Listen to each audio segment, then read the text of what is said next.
आज की इस वीडियो में सबसे पहले मैं एक शॉर्ट फॉर्म बताऊंगा आपको, ये आपको याद रखना है। देखिए मैंने लिखा है face centered cubic unit cell, जिसको आप शॉर्ट में कहेंगे FCC।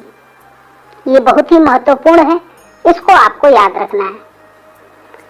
अब आगे हम समझेंगे कि फलक केंद्रित एकक कोशिका का क्या अर्थ है, जो कि मैंने आपको इस चैप्टर के पीछे एक वीडियो में बताया था, जिसमें मैंने आपको एकक कोशिकाओं के प्रकार बताए थे। तो हो सकता है आपको ध्यान भी हो, फिर भी मैं यहाँ पे आपको रिमाइंड कराता हूँ।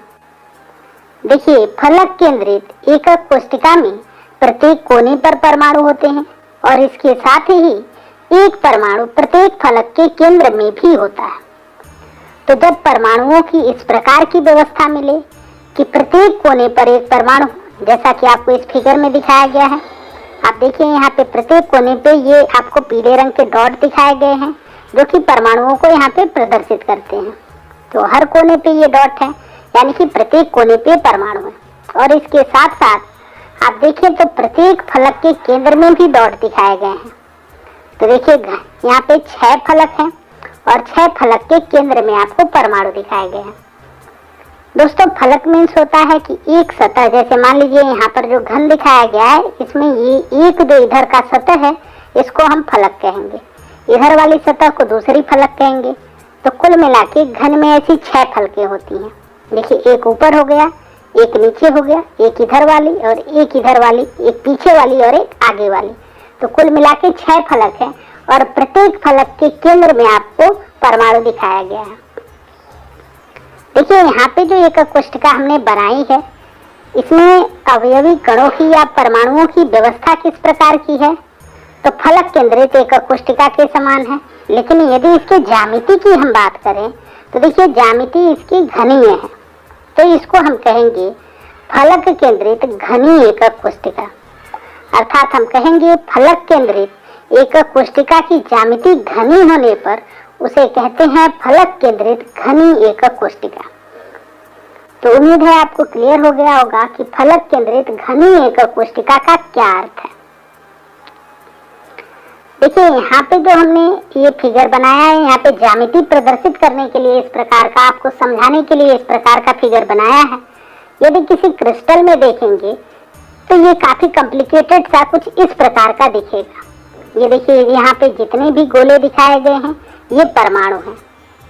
दोस्तों, यहाँ पर एक बात और भी आप क्लियर कर लीजिए। देखिए, यहाँ पे मैंने अवयवी कण लिखा है और यहाँ पर हमने परमाणु लिखा है। अवयवी कणों का अर्थ होता है कि अणु भी हो सकते हैं, परमाणु भी हो सकते हैं या आयन हो सकते हैं, जिनसे किसी ठोस का निर्माण होता है।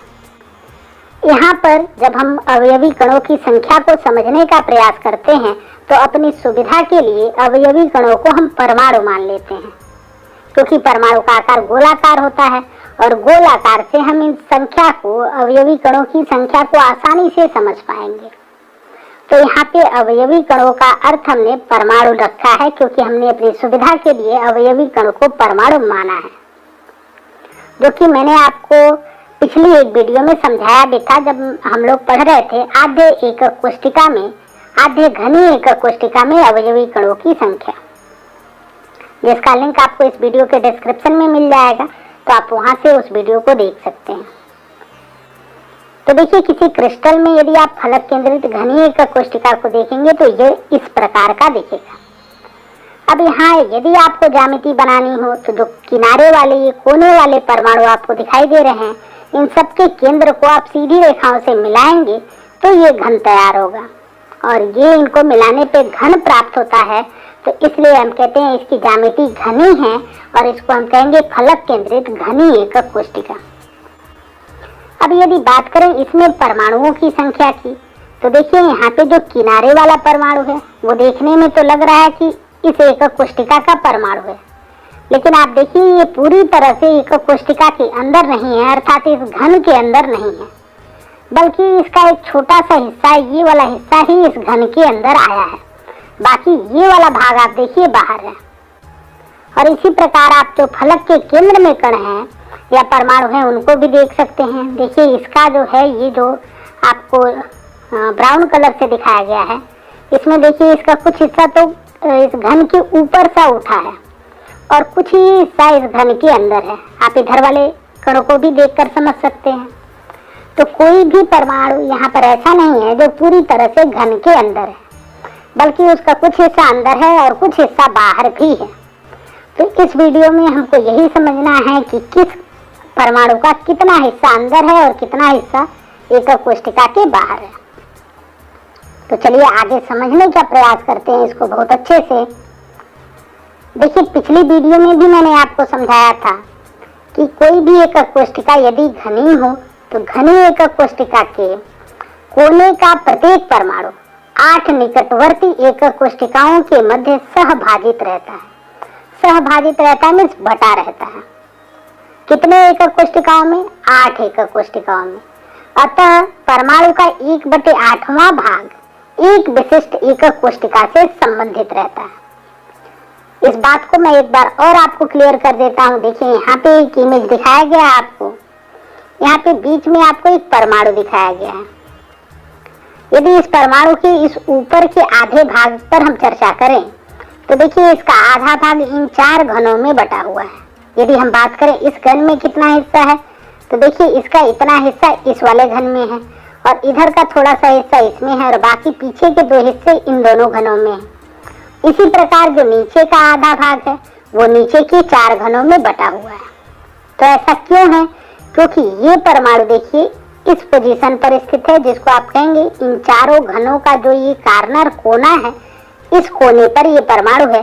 तो कोने पर जब भी परमाणु होगा और घनी एकक कोशिका होगी तो वो 8 एकक कोशिकाओं में बटेगा। 8 एकक कोशिकाओं में बराबर बराबर बटेगा। तो इसलिए किसी एक एकक कोशिका में उसका कितना भाग होगा? 1/8 भाग। यदि ये परमाणु मैं यहाँ पे बनाता, यहाँ पे जहाँ पे चारों का कोना है, तो आधा हिस्सा तो इन चारों में बट जाता और आधा हिस्सा ऐसे ऊपर की तरफ उभरा रहता, जो तब बढ़ता जब हम ऊपर के 4 घन बनाते तो उन चारों घनों में बट जाता। तो कभी भी घनी एकक कोशिका हो और परमाणु कोने पर हो तो वो 8 भागों में बढ़ता है, 8 एकक कोशिकाओं में बढ़ता है। एक एकक कोशिका में उसका 1/8 भाग रहता है। अब यदि हम बात करें फलक केंद्रित घनी एकक कोशिका की तो इसके कोनों पर उपस्थित परमाणुओं की संख्या 8 होती है, जो कि आपको इस फिगर में दिखाया गया है। देखिए घन के 8 कोने होते हैं, आप गिन सकते हैं 1 2 3 4 5 6 और नीचे के इधर वाले 2 7 और 8। तो घन के 8 कोने होते हैं। जहाँ पर आपको ये पीले रंग के डॉट दिखाए गए हैं ये सब इसके कोने हैं। तो फलक केंद्रित घनी एकक कोशिका के कोनों पर 8 परमाणु हैं और एक परमाणु का 1/8 हिस्सा एकक कोशिका के अंदर होता है। तो यानी कि यदि हम निकालें कि कोने पर उपस्थित सभी परमाणुओं का एकक कोशिका में कुल योगदान कितना है तो कुल परमाणुओं की संख्या है 8 और इसमें से 1/8 हिस्सा ही अंदर है। तो 8 गुणे 1/8 और इसको सॉल्व करेंगे तो मिलेगा 1, क्योंकि 8 से 8 कैंसिल हो जाएगा तो आपको 1 प्राप्त होगा। यानी कि फलक केंद्रित एकक कोशिका में जो ये कोने वाले परमाणु हैं उन्होंने एकक कोशिका में योगदान कितने परमाणु का किया? तो 8 ने मिलकर 1 परमाणु का योगदान किया है। उम्मीद है आपको ये बात क्लियर हो गई होगी। अब हम बात करते हैं फलक के केंद्र में उपस्थित परमाणु पर। तो फलक के केंद्र में उपस्थित परमाणु 2 निकटवर्ती एकक कोशिकाओं में सहभाजित रहता है, अर्थात बटा होता है। इसको आपको एक इमेज से समझाते हैं। देखिए यहाँ पर 2 घन हैं और दोनों घनों का जो ये फलक है मीन्स ये जो सतह है ऐसा यहाँ पे बीच में यहाँ पर एक परमाणु उपस्थित है।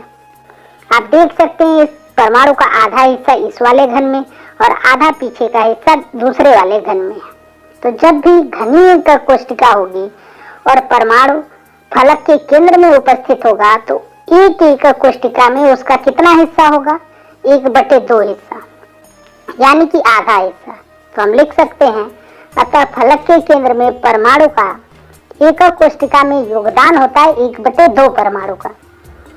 अब यदि हम बात करें फलक केंद्रित घनी एकक कोशिका की तो देखिए यहाँ पर घन में 6 फलक होते हैं, जो कि आप लूडो वाली गोटी में देखे होंगे कि उसमें 6 नंबर तक लिखे होते हैं। प्रत्येक जो नंबर लिखा होता है वो एक सतह एक फलक कहलाता है। देखिए यहाँ पर आप चित्र में देख सकते हैं 1, 2, 3, 4, 5 और 6 फलक हैं। तो हम कहेंगे कि फलक के केंद्र में उपस्थित परमाणुओं की संख्या यहाँ पर 6 है और एक परमाणु का योगदान 1/2 है। अतः फलक के केंद्र में उपस्थित परमाणु का एकक कोष्टिका में कुल योगदान हो जाएगा 1/2 गुणे 6 बराबर 3। क्योंकि ये 2 से 6 कटेगा तो 2 × 6 3 आएगा, तो इसको सॉल्व करेंगे तो 3 आएगा। तो फलक के केंद्र में जो 6 परमाणु उपस्थित हैं उन 6 ने कुल मिलाकर एकक कोष्टिका में कितने परमाणु का योगदान किया? तो 3 परमाणु का योगदान किया। तो अब आप समझ गए होंगे कि फलक केंद्रित घनी एकक कोष्टिका में परमाणुओं की संख्या कितनी हो जाएगी। तो परमाणुओं की संख्या हो जाएगी 1 धन 3 बराबर 4। एक कहां से आया? जो कोने वाले परमाणु थे उनका योगदान था 1 परमाणु का, और जो फलक के केंद्र में परमाणु थे उनका योगदान था 3 परमाणु का। तो दोनों को हमने जोड़ दिया तो कुल मिला के परमाणुओं की संख्या हो जाएगी 4। अब इस पूरी थियरी को मैं बहुत अच्छे से आपको क्लियर करता हूँ एक इमेज से। देखिए किसी भी आप क्रिस्टल में जब आप फलक केंद्रित एकक कोष्टिका को देखेंगे तो वो कुछ ऐसा दिखेगा। अब यदि आप इसकी ज्यामिति प्राप्त करना चाहेंगे तो जो ये किनारे वाले परमाणु हैं 1, 2, 3, 4, 5, 6, 7 और एक पीछे है इसके जो दिखाई नहीं दे रहा है, उनके केंद्रों को आप सीधी रेखाओं से मिलाएंगे तो ये घन प्राप्त होगा, जो कि इस इमेज में आपको दिखाया गया है। अब देखिए ये जो परमाणु है इसका थोड़ा सा हिस्सा तो इस घन के अंदर है, बाकी एक बड़ा सा हिस्सा बाहर है। इसी प्रकार जो फलक के केंद्र में है उसका भी कुछ हिस्सा अंदर है, कुछ हिस्सा बाहर है। ऐसा सभी परमाणुओं के साथ है।